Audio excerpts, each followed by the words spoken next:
My name's Bryony and I am a speech and language therapist, and in this video I'm going to talk about the types of feedback you can offer your child when working on their speech. So the first type of feedback that we're going to talk about is visual feedback, verbal feedback and tactile feedback. An example of visual feedback might be using a mirror.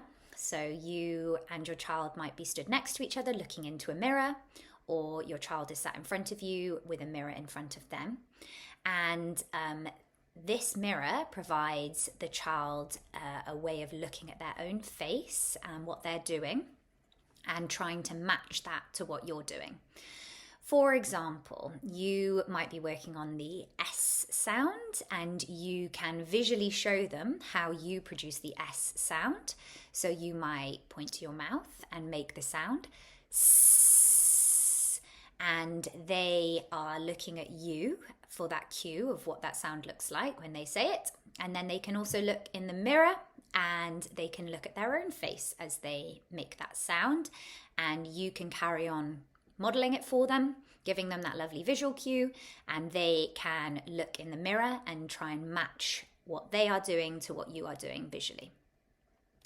The next type of cue you might give your child is a verbal cue. So if we go back to that S sound, you might verbally explain what they have to do. So you could say, remember, keep your tongue behind your teeth for the S sound, and then you could show them, giving them that lovely visual feedback.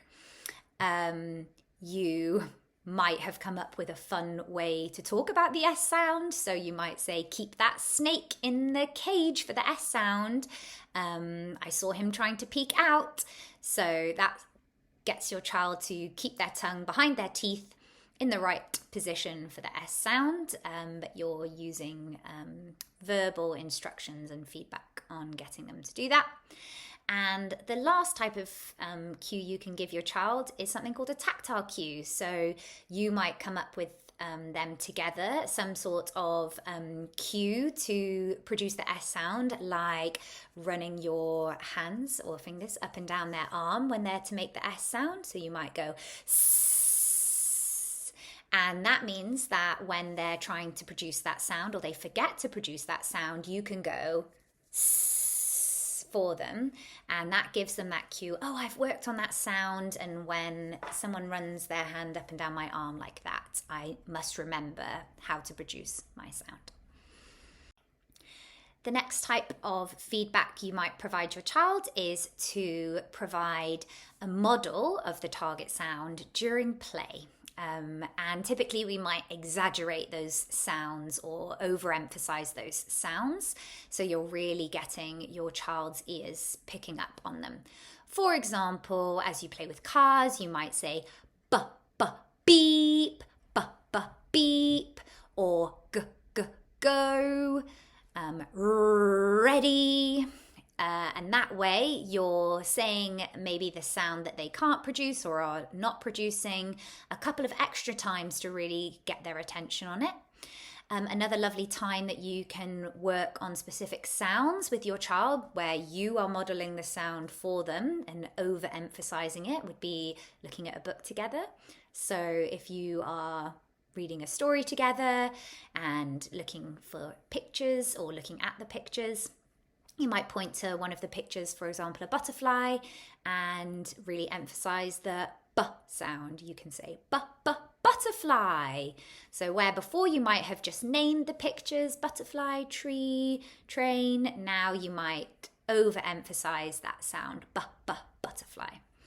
And that just gives your child some extra opportunities to hear the sound in that word and pay attention to it a little bit more. Another type of feedback that is really important is to try and always look for the positives when working with your child on their speech. So even if they're a little bit off, or they're just having a go but it's not going well, it's finding nice ways to reinforce what they're doing and be positive about it. So you might say something like, oh, I love how hard you're working. That's a really tricky sound, isn't it? So, you're just reinforcing that that the work that they're doing is tricky If they perhaps were trying to say the V sound, like the letter V, but it comes out more like a F sound, the letter F, which is a bit the quieter version of that sound, you could say, oh, great job biting your lip for the V sound. Let's try again, but make it a little bit louder this time. So again, you're not reinforcing that they didn't make the correct sound, that V sound. You're saying what they did right. They put their teeth on their lip, and all they need to do now is just be a little bit louder when they do it. So always looking for those positives. A very important thing to remember when giving feedback in speech therapy is to be really careful not to reinforce incorrect productions. So if we think about working with a child and they get it wrong, we do not want to say something like, good job, or well done. A much better piece of feedback in that moment would be something that's encouraging but doesn't give them the impression that they got it correct. So we might say, good effort there, or you tried really hard then, or I could see you trying so hard then, let's try again. So we don't want to say well done if they didn't get it correct. That's a really important thing with feedback in speech therapy. And then another thing in the similar vein is giving them or telling them, letting them know what you heard. So if an error that the child you're working with was something like saying tar instead of car, you might say to them, I heard tar then. To make the k sound in car, I use my neck, car, and then letting them have another go.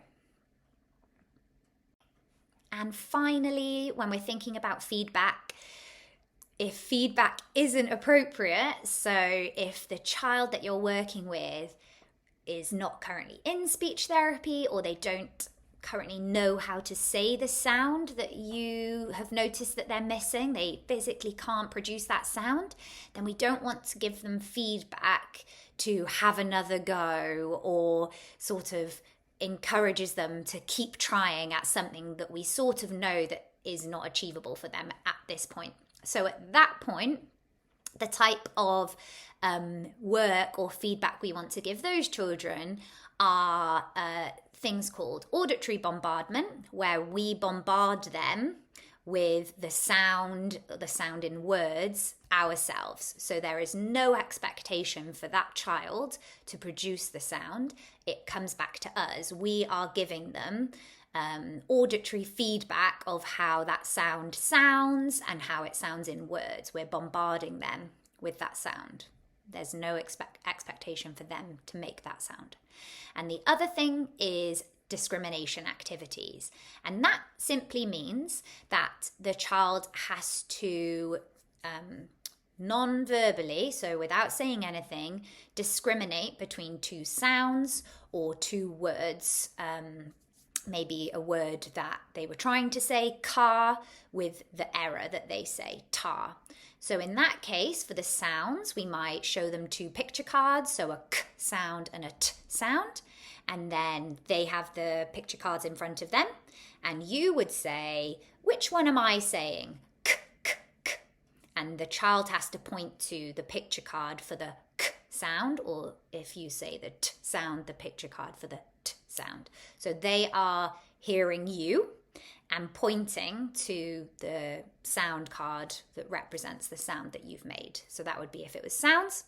And then auditory discrimination for a word would be finding two words like key and tea and giving them the picture cards. And then you would say the words. So you would say the word key and expect them to point to the picture of the key, or you would say tea and they would point to the picture of the tea. And again, there is no expectation for the child to say anything. It is about them hearing and discriminating between those two words. And that is one of the first things that they need to be able to do.